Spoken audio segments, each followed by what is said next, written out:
Rules of Engagement, Tuesday at 8 on 3.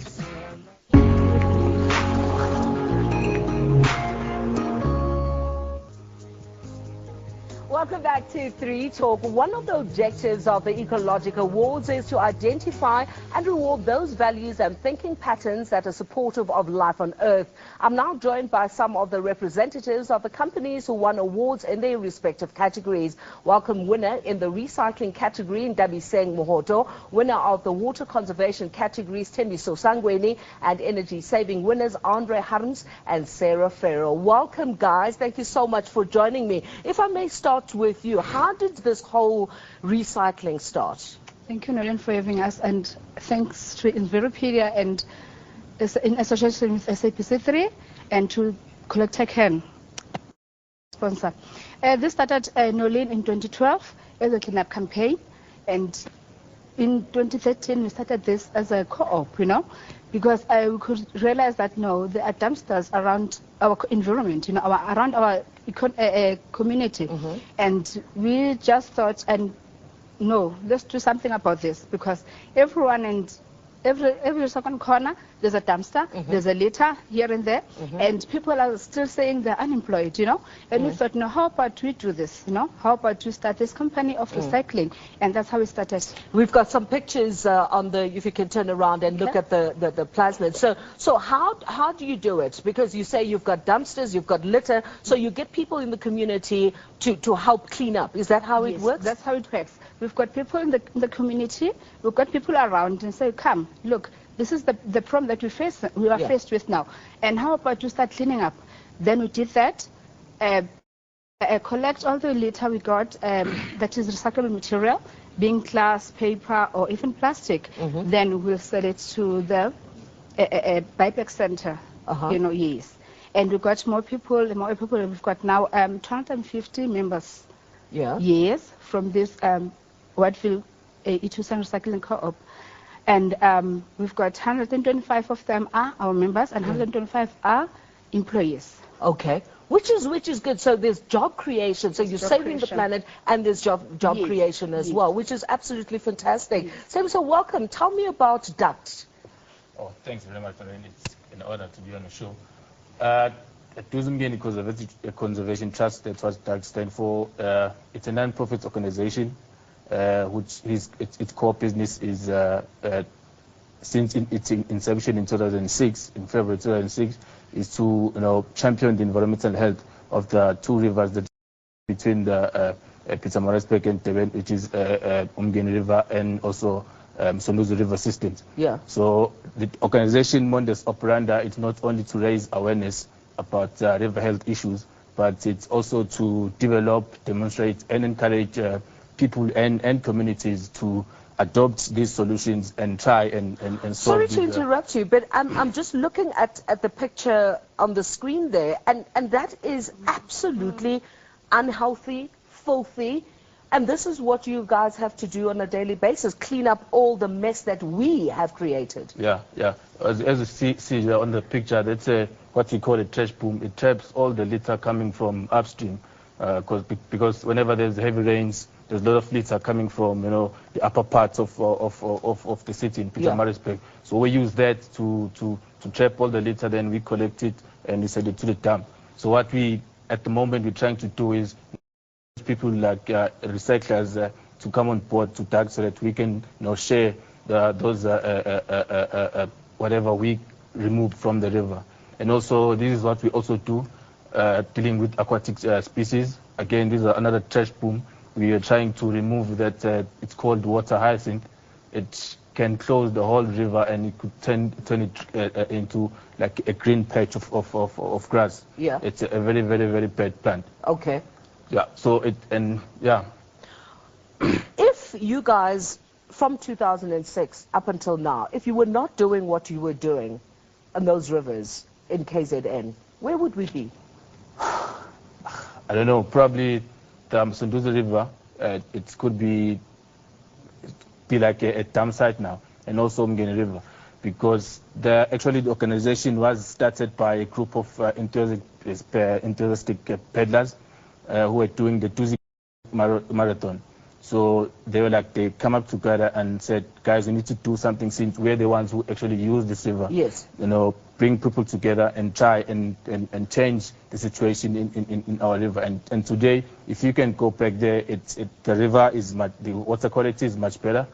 And the river itself, on the riparian zones, it's much better than days before. Yesterday on the awards, we met a guy who used to paddle, and he said in 2008 he stopped paddling because the river was just a mess. Yeah. So I told him to come back and enjoy the river because it's now healthier than it was before. I love just the two of you, the enthusiasm for keeping our world healthy. It's absolutely amazing. Now, what the two of you are doing with Hotel Verde is also absolutely fascinating. And by the way, congratulations for the win. I didn't even say congratulations. Thank you. Absolutely fascinating. Tell me about your win, first of all, and tell me about your hotel. Well, basically, Hotel Verde won the energy savings category this year, and we're really proud of that. And we're really proud to be back a second year running. Last year, Hotel Verde actually won the water savings category. So I think what that just shows is that there's many different interventions at the hotel. And perhaps, I don't know, you want to perhaps speak about some of the energy savings one. Maybe Sarah can come in and talk about the energy saving. What I can tell you about is our in-house drive, which is Avanti. And that is really just a focus on the staff aspect and getting the staff to really be passionate on a ground level, so that each and every individual is looking at changing their behavior, saying, how can I as an individual, you know, help the hotel to reach their energy target? And we actually did see quite a significant increase, or rather decrease, in our energy through this in-house drive. So that's a picture of your hotel in Cape Town. Tell me about some of the practical things that I, as a novice, to notice in terms of energy saving. The list is endless, and I don't think we've got enough time, but let me just highlight a couple of them.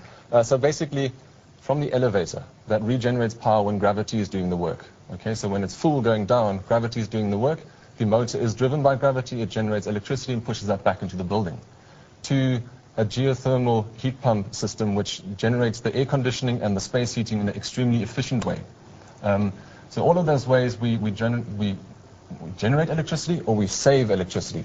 But what I find really fascinating is those interventions that are used as a behavior change tool, not just for the staff, as Sarah mentioned, but for guests and visitors. Yeah. All right. So, for example, there is a set of power generating gym equipment where when the guests exercise, they're actually also generating power and putting that into the building. Yeah. And then there's a conversion table. No, you can bring that. It belongs to WC. We're getting confused. Yes, we're getting sorry. My apologies, and I'm interrupting you as well.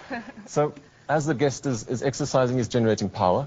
But then there's a conversion table. It really is. And as far as I'm aware, that's the first gym that does that on the African continent. Okay. But even more so than that, we now have a conversion table on the wall of the gym where we show the guest roughly what they generated in terms of practical things. So for an hour's average exercise, that's maybe 45 watt hours. That equates to 2 toasts or a cup of coffee. Yeah. Now that's not much, and you just left an hour's worth of blood, sweat, and tears behind. And that's but you're going to get good abs, and you can make a cup of coffee, and you know, save the... I think that's pretty good going. Yeah, so there the point is, it's really difficult to generate a usable amount of electricity, and it's so easy to squander it, and that's the message we want guests, visitors, the school groups that come through to take home and get inspired by. And really that sustainability and luxury in a hotel setting really doesn't have to be mutually exclusive. Yeah. It can go together. Yeah. And because in my head, I'm thinking... hotel of that size uses a lot of energy. You're washing towels, you are cleaning the rooms. There's a lot of energy that is used up on a daily basis. Do the staff not say, come on guys, you know, what kind of incentives do you give them not to give up? Well, there's incentives for the guests to participate in the more responsible behaviors, and there's also interdepartmental competitions. Perhaps Sarah, you can elaborate. Yeah, as I was saying, our Avanti program is really just kind of giving a fun way that the staff can get involved and giving them incentives, giving them team buildings and ways that they can become excited about what they're doing and knowing that, you know, it's not just about the environment as a whole, but the environment in which you work. Yeah. And you are able to make a difference to your environment in which you work, to the air quality, to, you know, the not throwing away, you know, the wrong things in the wrong bins, and you feel like you are personally making a difference. Yeah. And that can be quite inspiring as a staff member. Absolutely. To you, Debbie, saying, how do you need more people in Wattville to get involved? We do, Nolene. We need more people. We need more people, it's true, because I've realized that when we came in, we're the only groups that are African. I'm sorry to mention that. We are only the two groups that are African, and that told me that then it means we need more people to save our environment, you know. And still, in our community, that's what is happening. More people are still ignorant, and more people are still dumping, like, what are you going to do with me? If my dustbin is full, I'm going to dump somewhere. And now we need more people, and so that we can save our earth or our environment. We need to be responsible. True. Because, you know, taking, and I've seen it, you know, whether you're in Tata or Unu or wherever, people just take their dump, someone else will fetch it, and it just litters the place, and we just not responsible. The same with the rivers, throwing whatever cans and, you know, whatever you want to throw, and someone else will do it. We need to be more responsible. Well done, guys. Thank you very much for joining me. After the break, I'll speak to more Ecologic Award winners.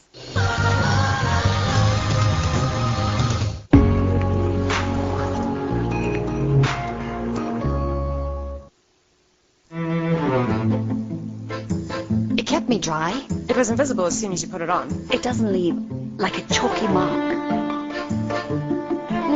None whatsoever. Nothing on my shirt. No residue on it at all. Like off? Not on camera. Sure. No white marks. No stripes. That's pretty crazy. No white marks. Nothing. New Dove Invisible Dry, our best ever anti-white marks protection.